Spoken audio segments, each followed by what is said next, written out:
ભાવનગરમાં સ્પર્ધાત્મક પરીક્ષાના ઉમેદવારોનો કલેક્ટર કચેરીની બહાર હલ્લાબોલ।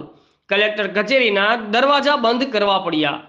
સ્પર્ધાત્મક પરીક્ષા માટે સીબીઆરટી પદ્ધતિ નાબૂદ કરવામાં આવે તેમજ ફોરેસ્ટ ભરતીમાં નોર્મલાઇઝેશન કર્યા બાદ દરેક ઉમેદવારના માર્ક્સ પ્રસિદ્ધ કરવામાં આવે તેવી માંગ કરવામાં આવી છે। સ્પર્ધાત્મક પરીક્ષાના એક સાથે 200 જેટલા ઉમેદવાર કલેક્ટર કચેરીની બહાર સૂત્રોચ્ચાર કરીને સરકારની ગૌણ સેવા પસંદગી બોર્ડ સામે વિરોધ નોંધાવ્યો હતો। વિદ્યાર્થીઓનું માનવું છે કે જે પરીક્ષા લેવામાં આવી છે તેમાં ઘણી વિસંગતતા અને પારદર્શકતાનો અભાવ છે।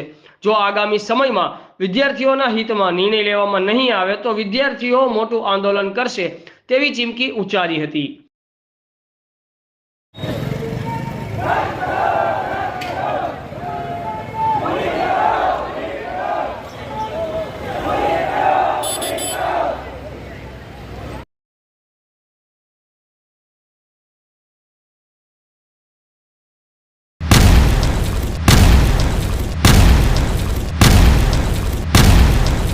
दिव्य सरदार न्यूज, सब पर नजर, सबकी खबर।